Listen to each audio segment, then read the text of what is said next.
back to my YouTube channel. It is Nikki here, and today I actually finally have a Halloween tutorial.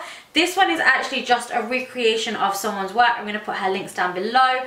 I wanted to do it. I saw it and I was like, I need to do that. Like, that would be my Halloween look. It's absolutely incredible. It's by Natashcha P on Instagram. That's where I first saw it. She's just insane. If you don't follow her, please follow her. I'll leave all her links down below. I wanted to recreate, she's done like skull tears, and I wanted to recreate it, and it's goddamn hard. Like this, it was really, really, really hard. So like, props to all you guys that are like body painters and can do things like that, because nah, your girl can't. Your girl was trying and it's so, so hard. But this is what I was recreating, so I'll leave it down below so you can see it. It is my Halloween tutorial. Now, I'm not gonna lie to you guys. I, every year, get into a bit of a funk and a rut with Halloween. I don't enjoy it. I love Halloween, but I don't enjoy it because I feel like I see so much content come out there that is absolutely incredible. Like, it's so, we have so many talented artists on YouTube, and their work is so incredible that I just don't feel like I could hit them levels, you know? Like, I couldn't be on par with that. I couldn't beat that.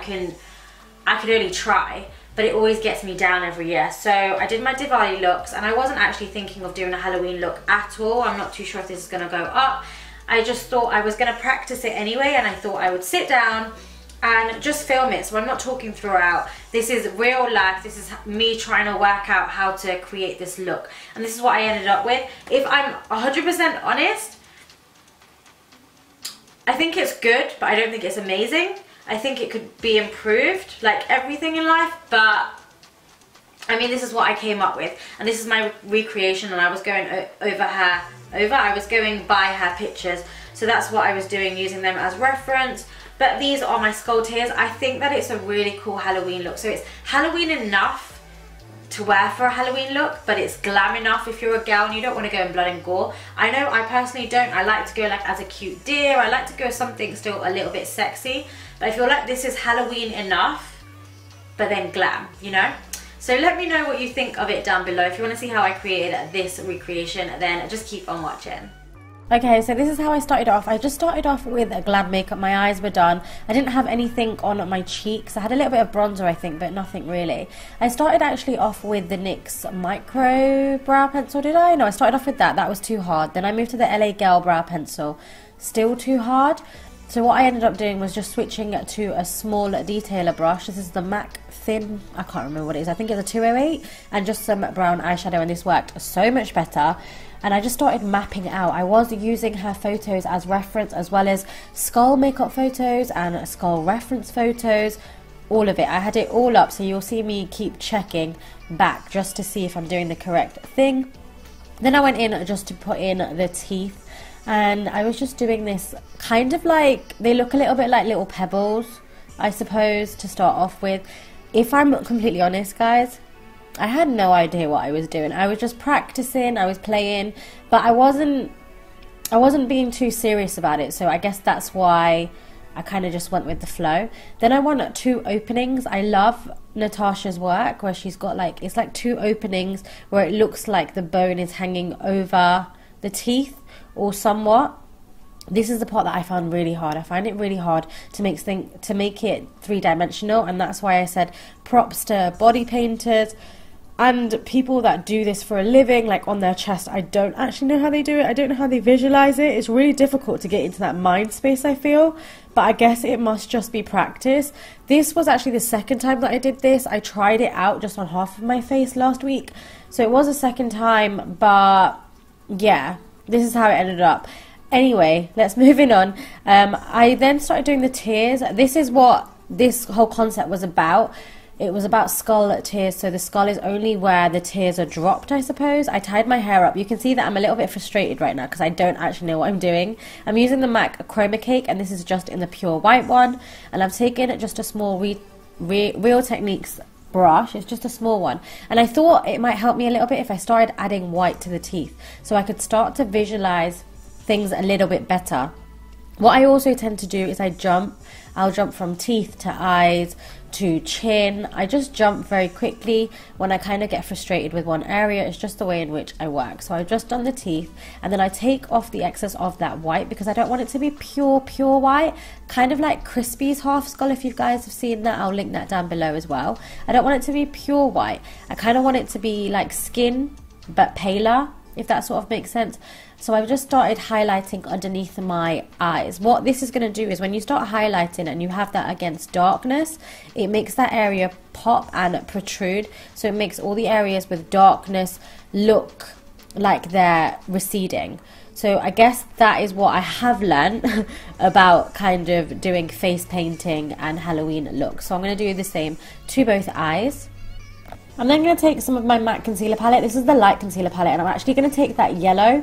I thought this would work because it's not as strong as a white, but it's got a yellow undertone, so it's kind of like a very pale skin tone, I'd assume. So I just started highlighting areas. So this is around the mouth.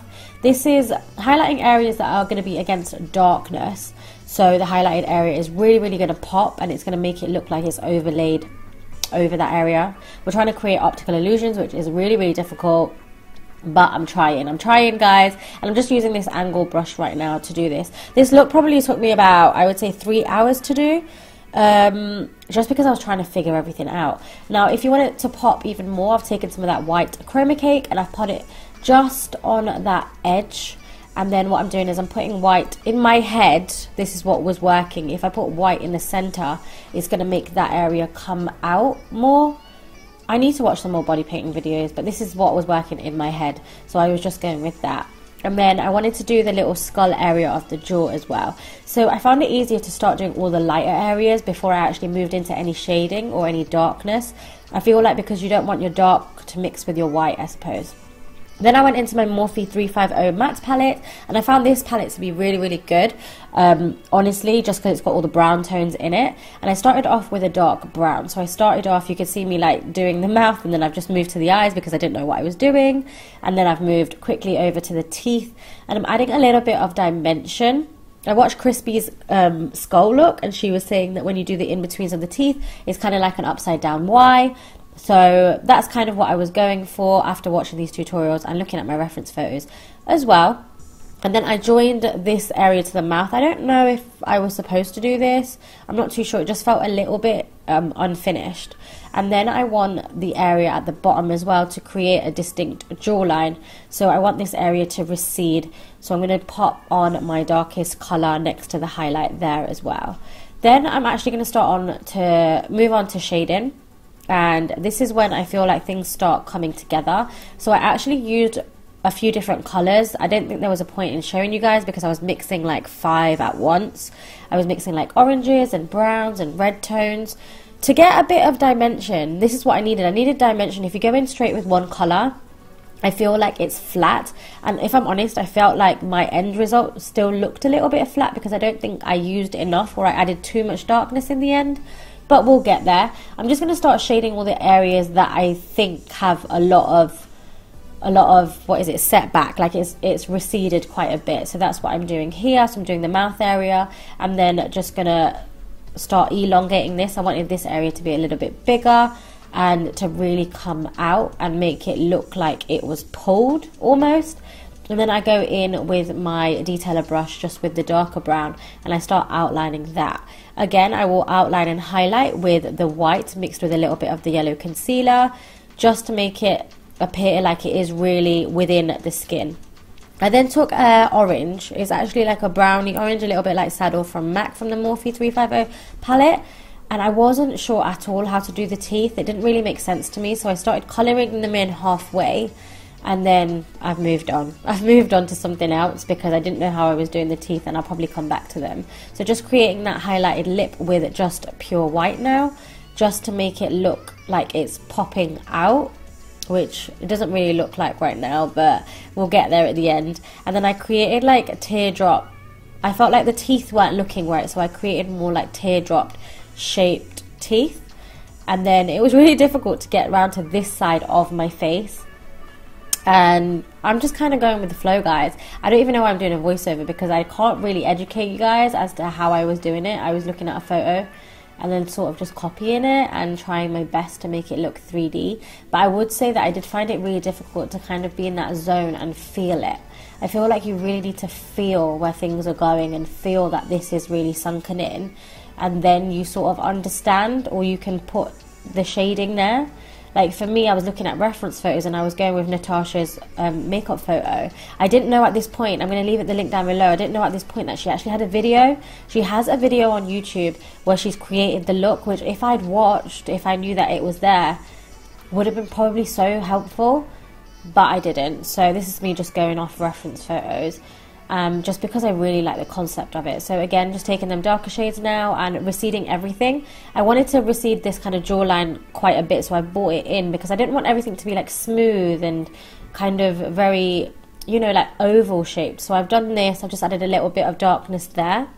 And then we've moved on to black. Now I am very particular about black and using black because I feel like it's such a harsh colour and I feel like it can very quickly go wrong. So I have used black and I'm putting it in just the places that I feel like are going to recede the most at the moment, and just being really careful with it, and that's why I'm using this precision brush. I've also gone back in to my eye area. I'm the kind of girl that when I do looks like this, I like them to be kind of not neat. I don't want them to be clean. So you'll see that I'm actually licking the brush there because I couldn't be bothered to get the Fix Plus, but going in with the black but being very messy with it just because I sort of like that style.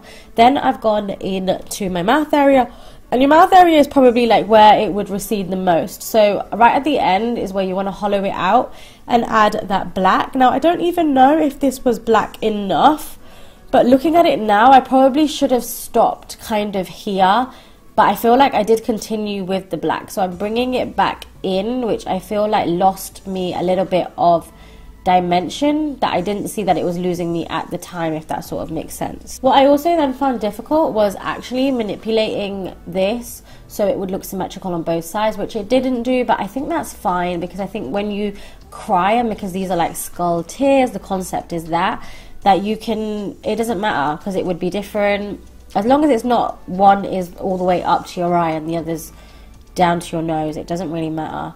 I've then taken the white again after the black because I felt like I needed to get that white to pop, and so you could really see it. You really want the teeth to be quite white. I feel like that's important. And then I just go on to highlighting these areas to try and make the mouth area recede as much as I possibly sort of can, again distorting everything.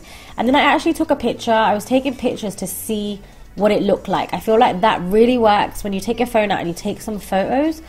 If it's looking good, you can sort of see it from a different point of view as well. And then I've continued to shade, and now I'm sort of adding not depth but like just a bit of character. This is me just deciding what colors I'm going for, and I'm just adding a little bit of character. I felt like it was looking a little bit flat, but I wasn't too sure how to add dimension, and the reference photos just really weren't doing it for me. So I was just going in where I thought it would look best, if that sort of makes sense, and then just buffing the areas out because I wanted it to be clean on the most part of my face and just down the two central parts underneath my eye. But I was feeling like this looked flat, so what I ended up doing was actually taking this area towards my ear. You can see me looking at the reference photos and trying to create like a flap, like the top flap had gone over the bottom flap, but I don't think that I 100% completed that. But it's okay, we're all learning here. But I haven't done a voiceover in a hot minute, so I'm sorry if you're bored by now. But what I did now was I was just going with what I thought. Sometimes I do this, I just give up and I just go with whatever I think looks good. And I added a little bit of highlighting to the central part to make this area look more plump, which I think it did. I felt like I achieved that. And then I just wanted to tie the middle to the sides because I felt like they were just floating. They needed a bit of dimension, so I've given me a little bit of a contour as it would recede in this area. Now it's time for the tears, and I really actually enjoyed this. I just mixed a little bit of Fix Plus with the Carbon MAC eyeshadow, and I took parts of the liquid like this on a brush and then shaking my head because I was really struggling to make it actually fall. It'd be really good if you had one of the squirters so you could squirt tears on, but I didn't have one. So I'm just adding a lot of liquid in one spot and then just allowing it to sort of kind of just fall down, and then I tap it gently with my finger once it's settled, and it leaves that, when you know that look when your mascara's run, when you've been crying, it leaves that sort of look, which is what I was going for. Now Natashcha actually, after I saw her video, used, I think it was like an ink or something, and she actually went in with a brush to draw on the lines, which I think is a much more clever concept, but I didn't know that at the time. Then I obviously gave up, and I was trying to do the drips on my neck. And I was just adding a little bit of texture, some dimension, didn't really know what I was doing. And then I took this brush area, and I thought it'd be cool if I did some splatters on my neck, just to give it a different look, I suppose. So you can see me doing that here. I don't really want to disrupt my skull makeup, but I'm just giving myself some splatters just to bring it down to my neck so it doesn't look like everything's floating, I suppose. But this actually didn't matter, because in the end, I ended up wearing a polo neck. Then I put on a red on my lip. Now guys, I actually, looking back at the footage now, prefer the nude lip. But it's okay, we sorted out our hair, put on a red lip, like a maroon lip, and that was it. Okay guys, so that is the end of this Halloween makeup look.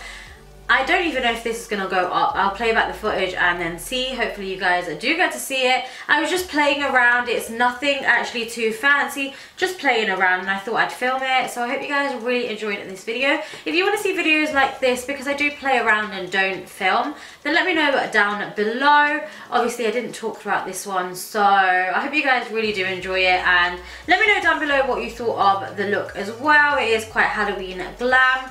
But as per usual, I love you guys so very much, and I will see you in my next video. Mwah.